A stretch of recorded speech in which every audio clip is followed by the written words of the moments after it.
हमको जो गाली देते थे लोग कि आपके खड़े रहने से सब बीजेपी का फायदा हो रहा है, मैं फिर से कह रहा हूं, हम तो थे ही नहीं वहां पर, तो कैसे जीत गई बीजेपी? क्या क्या अनाप शनाप बोलते थे हमारे बारे में, ये टीम वो टीम। अब जब वहां पर बीजेपी जीत गई, जिम्मेदार कौन है इसका? और दूसरी अहम बात यह है कि 10 साल की एंटी इनकम्बेंसी का फायदा कांग्रेस पार्टी को उठाना चाहिए था, मगर लगता यह है कि उनके इंटरनल डिफरेंसेस की वजह से उसका फायदा बीजेपी को हो गया। और तीसरी बात यह है कि बीजेपी को अगर आप जरा सा भी मौका देंगे इलेक्टोरल बैटल में, तो बीजेपी उसका फायदा उठा लेती है। और आखिरी बात यह है कि 2024 के चुनाव के बाद भी, और पार्लियामेंट में मैंने कहा था कि जो लोग इसको कह रहे हैं कि ये बड़ी नफरत पे कामयाबी हो गई, मैं उस वक्त भी कहा था कि वो बात नहीं है। तो बीजेपी की ये कामयाबी को अब जो हो रही है अभी, इसके जिम्मेदार कौन है? तो ये है असल कांग्रेस पार्टी पे निशाना नहीं, निशाना नहीं है भाई। मेन अपोजिशन तो आप ही है वहां पर, मेन अपोजिशन तो ओवैसी थोड़ी है, मेन अपोजिशन आप ही है। और 10 साल के एंटी इनकम्बेंसी के बाद 10 साल और फिर आपके हालिया पार्लियामेंट के चुनाव के नतीजे के बाद एक गोल्डन अपॉर्चुनिटी थी इनके पास कि बीजेपी को हरा देते वहां से, मगर वो नहीं कर पाए। इनका अपने इंटरनल डिफरेंसेस की बुनियाद पर, अपने एरोगेंस की बुनियाद पर, तो बड़ा इसको आप बीजेपी की जीत नहीं बल्कि कांग्रेस की नाकामयाबी बता रहे हैं आप। मेरा मानना यह है कि देखिए, मध्य प्रदेश में भी जीतना चाहिए था, छत्तीसगढ़ में भी जीतना चाहिए था, यहां पर भी जीतना चाहिए था। तो ये तीसरा ऐसा प्रदेश है जहां पर बीजेपी को हारना चाहिए था।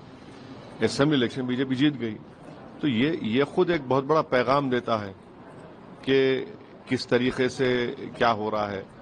तो जहां तक मेरा ताल्लुक है, हमारी पार्टी हमारे हम तो डिसाइड के नहीं लड़ेंगे, मगर इतने बड़े लोग इस पार्टी के मुझसे भिजाए लोगों के आप चुनाव लड़िए, बोला नहीं लड़ेंगे हम अब चुनाव लड़ेंगे, अपनी तरीके से लड़ेंगे।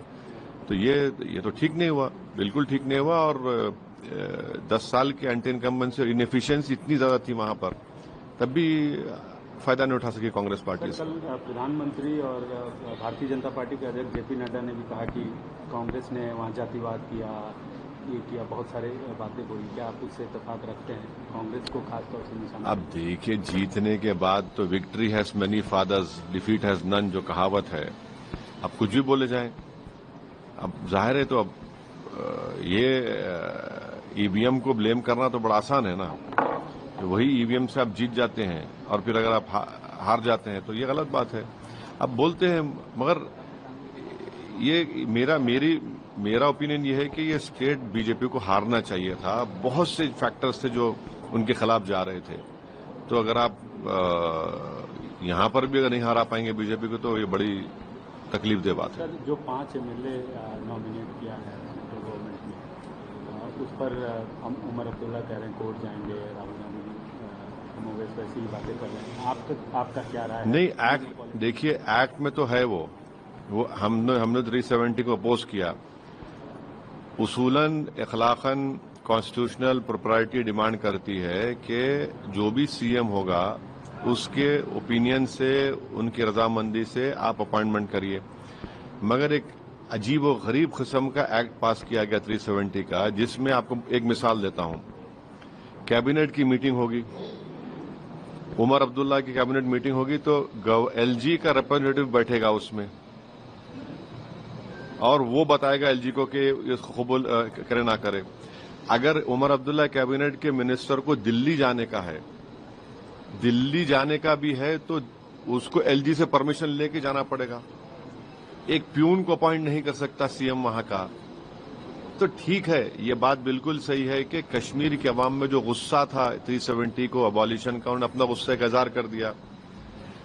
और फिर दूसरा ये है कि हमारे पड़ोसी मुल्क जो बोलते थे कश्मीर के बारे में, इलेक्शन तो हुआ, साफ सुथरा हुआ, इसमें कोई इनकार नहीं कर सकता, ये भी एक बहुत बड़ी कामयाबी है। तीसरी बात यह है कि जम्मू में आप देखिए कि 29 सीट बीजेपी जीत गई, वहां पर भी कांग्रेस पार्टी एक ही सीट जीती। ये चीजों को देखने की जरूरत है। कश्मीर छोड़ दी, वैली, अच्छा कश्मीर में तो बीजेपी ने बड़ा प्रोपेगेंडा किया था कि पहाड़ी गुज्जर वो सब जीरो हो गया, पहाड़ी गुज्जर मिलकर बीजेपी को हरा दिए। मगर जम्मू में 29 असेंबली सीट्स पर बीजेपी जीत जाती है और एक सीट पे कांग्रेस जीतती है। तो ये चीजों को देखना पड़ेगा। ये तो ठीक नहीं है ना, बिल्कुल ठीक नहीं है ये।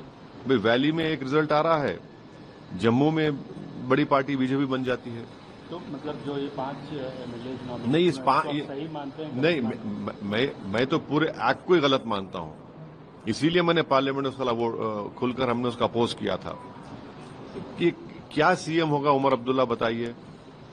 भाई उसकी कैबिनेट में एलजी का रिप्रेजेंटेटिव बैठेगा और वो बैठकर रिपोर्ट करेगा कि जो डिसीजन एक्सेप्ट करे ना करे। अगर उमर अब्दुल्ला अपने मंत्रियों को लेकर दिल्ली आना चाह रहे तो प्लेन में बैठ के ऐसा नहीं आ सकते, उनको एलजी से परमिशन लेके आना पड़ेगा। एक प्यून को अपॉइंट नहीं कर पाएंगे, तो पूरा पावर तो एलजी के पास ही है।